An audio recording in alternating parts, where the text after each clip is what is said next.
We have now entered the month of August. The fantasy season is at our fingertips. And if you're a contender out there looking to squeeze just a little bit of extra production on your roster at the wide receiver position for either your last flex spot or just some extra depth, then I have 4 cheap veteran receivers to target in trades for a random 2026 second round pick that I think all have a decent shot to be top 20 fantasy producers this year, if not even sneak into the top 12 if the season goes the right way, including the last guy who may just be the best candidate for a league-winning breakout season out of anybody this year, so do not miss that. I'll also end the video with just a handful of super cheap dart throws that you could toss a third or fourth just to see what happens. Let's start with Calvin Ridley, the current wide receiver 50 on Keep Trade Cut, which I don't need to tell you, he has beaten that price in each of the past 2 seasons as a 1,000-yard receiver, finishing as the wide receiver 18 in 2023 in Jacksonville and the wide receiver 28 last year in Tennessee.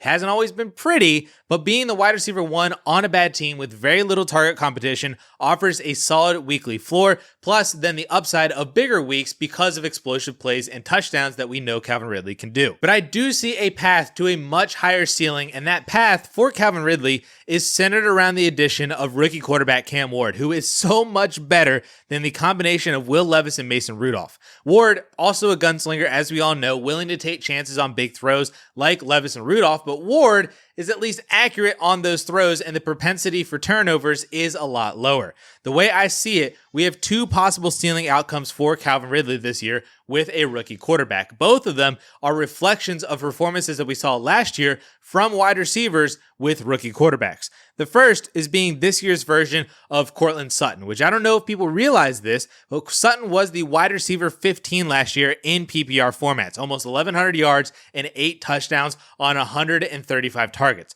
That production really isn't all that different from Ridley's last year, especially if we presume that Cam Ward is a better and more accurate passer than Levis and Rudolph and raises Ridley's catch percentage from a putrid 53% last year closer up to 60% like Sutton had. If you give Calvin Ridley an extra 10 to 15 receptions onto his season last year, he is a top 18 fantasy wide receiver. The other ceiling outcome for Calvin Ridley is being this year's version of Terry McLaurin, who succeeded massively with a new and much better quarterback. Funny thing about McLaurin's 2024 season, though, is it wasn't very different from all of his other seasons in the receptions and receiving yardage categories, but 13 receiving touchdowns nearly doubled his previous career high and was almost as many as he had in the previous 3 seasons combined.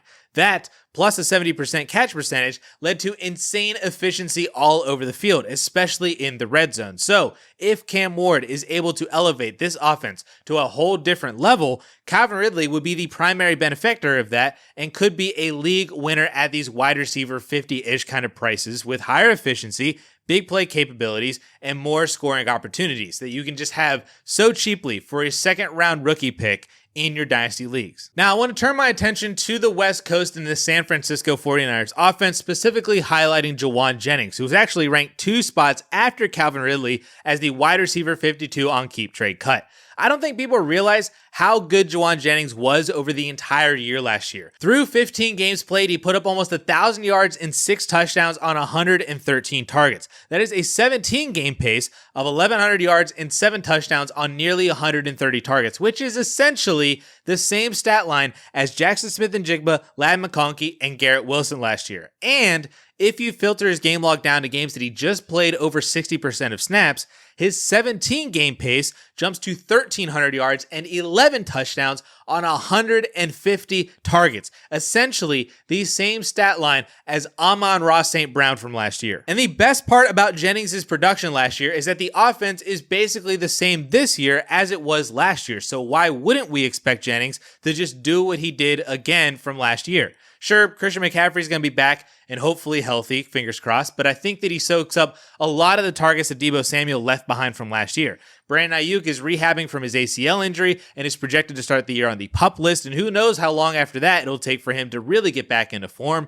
Ricky Pearsall is still a large unknown who only had 2 good games last year while battering injuries all summer and also getting shot. And then guess what? Purcell also missed OTAs and minicamp this year with a hamstring injury already. He is back and activated from the PUP and is practicing at training camp right now, but it might just be kind of an issue with Ricky Purcell where he is kind of a more injury-prone player right now and can't really work his way into a larger role because of those injuries. So with all things being equal, it kind of seems like San Francisco is going to have to rely heavily on George Kittle and on Jauan Jennings again this year, just like they did last year. Except this year, Jennings is going to be able to start the year as a full-time player and not get thrown into it by necessity like he did last year, which means he can hit the ground running, have a full 17 games of 70, 80, 90+% of snaps, and a large target share as one of Brock Purdy's top options. So another player that you can just buy for a second-round pick right now that I think could easily be a top 24, top 20, or even better fantasy producer this year.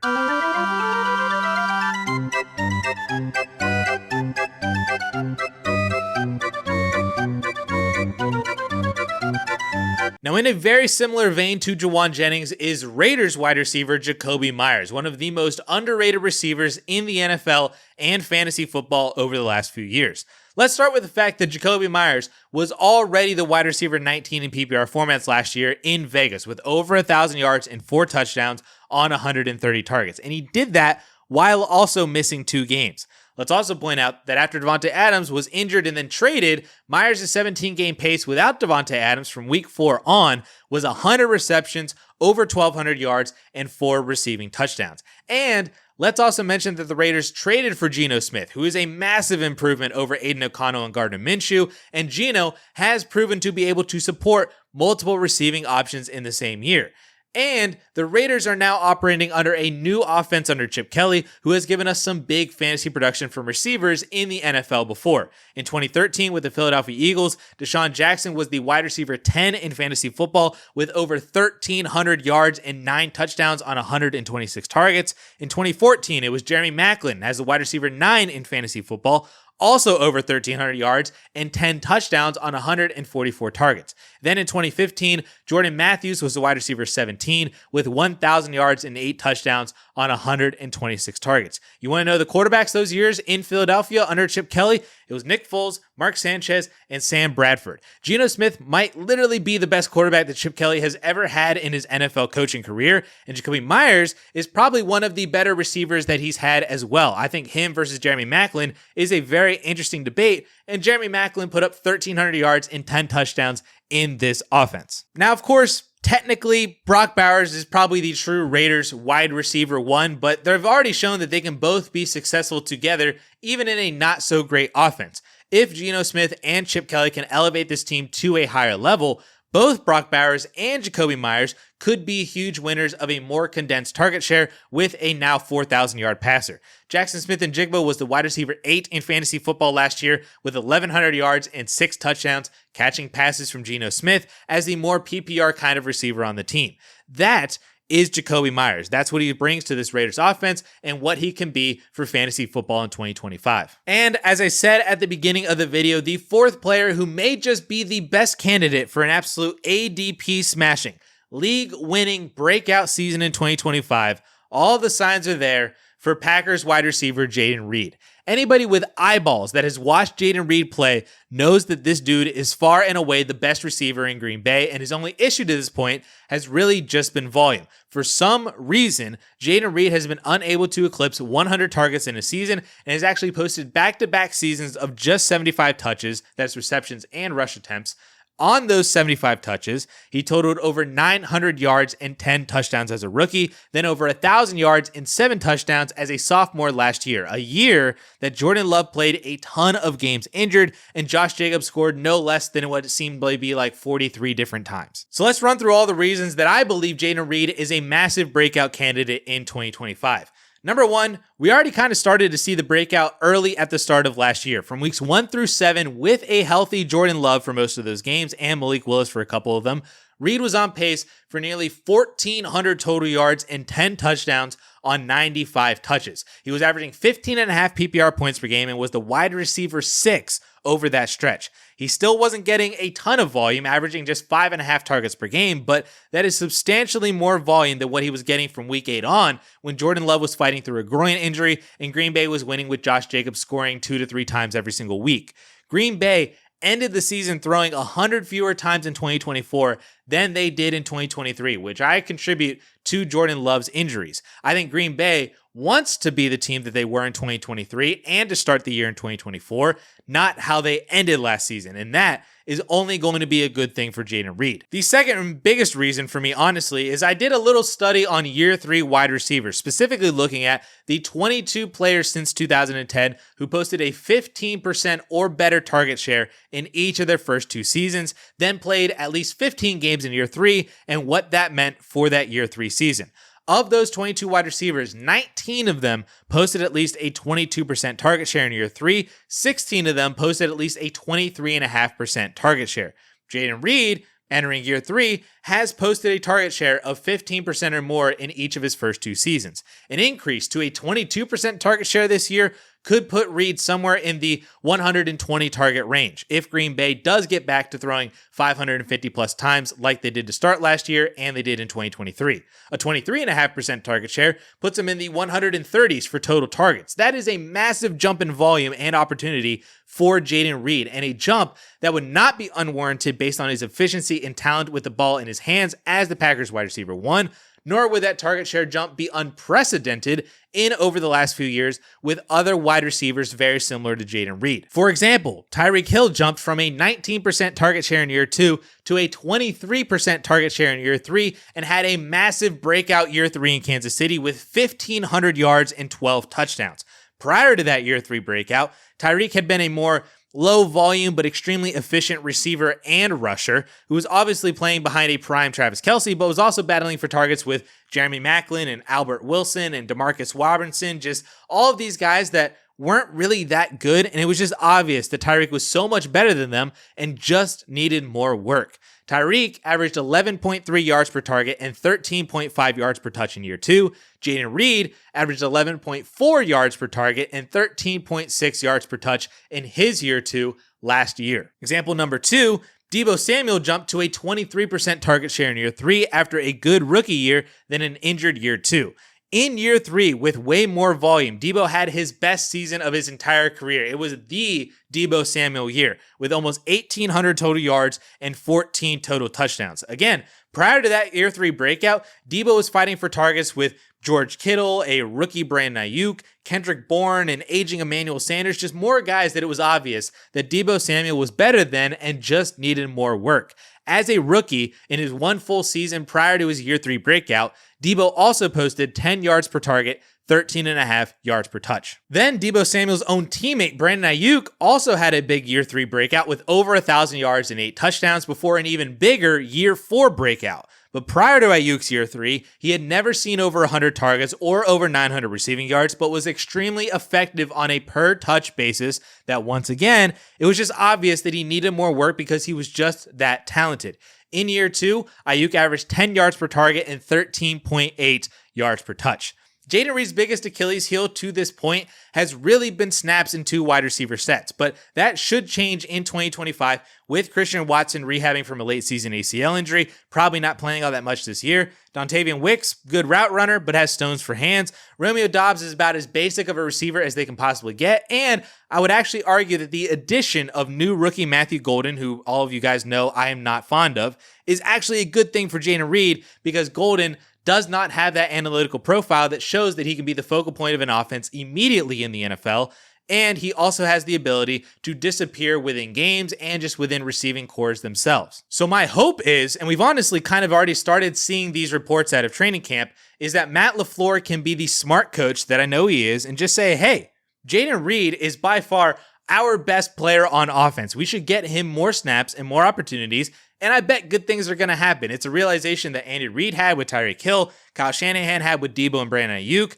And again, just like with those guys, it is painfully obvious that Jayden Reed can be that caliber of a player if given the opportunity. Worst case scenario, Jayden Reed is just the same player that he's been the past 2 years. I mean, he's not going to get less opportunity in year 3. So if year 3 is just a repeat of years 1 and 2, where he was the wide receiver 25 and wide receiver 29 in fantasy, that alone is worth trading for him as the wide receiver 41 and keep trade cut. But imagine if he does get more volume and he does solidify that role as the true wide receiver 1 for Jordan Love in a great Green Bay Packers offense. Well, you're looking at one of, if not the best dynasty buy in all of Dynasty Fantasy Football in 2025. And as I said at the beginning, I do have a handful of interesting names to buy for super cheap, like 1 or 2 third-round picks, maybe even a 4th-round pick, or even just a throw-in in a larger deal, just to see what happens with these guys, because the upside is there for a top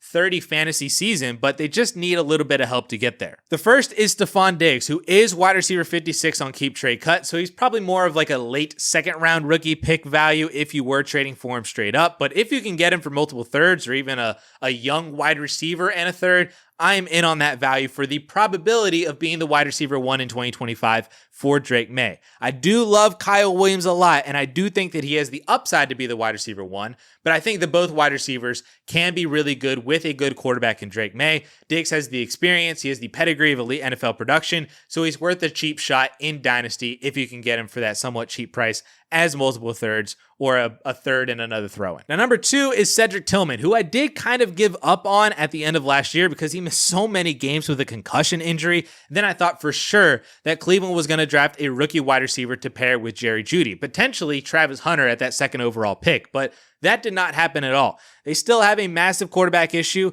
Maybe Joe Flacco is good enough to continue just chucking the ball all over the place, or maybe one of the rookies in Dylan Gabriel or Shedeur Sanders can elevate themselves to being a competent starter.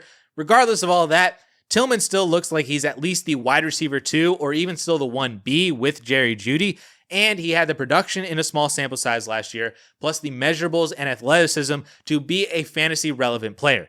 I'm just hoping that he's not held back by quarterback play, and hopefully that concussion issue that he had last year is resolved. Number 3 is Rashid Shaheed, also a very interesting value outside the top 60 at the position on keep trade cut.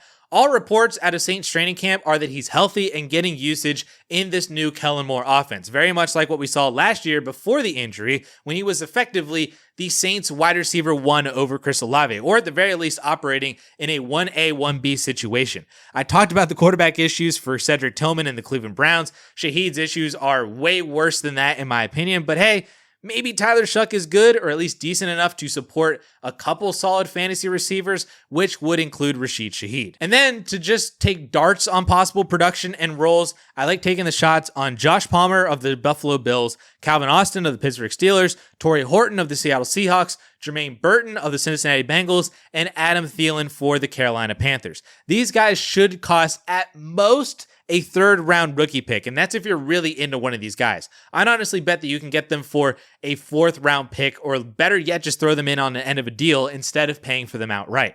The probability that you hit on one of these guys is kind of low. The probability that they even do anything meaningful for you in your starting lineup is also kind of low, but I think they still have somewhat decent upside in either really good offenses and or being the wide receiver 2 on their own teams, especially Torrey Horton. I love his upside as the rookie wide receiver 3 or even wide receiver 2 if Cooper Kupp really is washed for the Seattle Seahawks. So there we have it, a handful of cheap veteran receivers that you can go buy in Dynasty for 2nd round picks, or maybe take the dart throws on some of those other guys for cheap 3rds and 4ths to help you try to contend this year, or just to buy and ultimately see what happens if you do hit on a lottery ticket. I did also make a video very similar to this at the running back position, so if you are interested in checking that out, you can find that video right up here.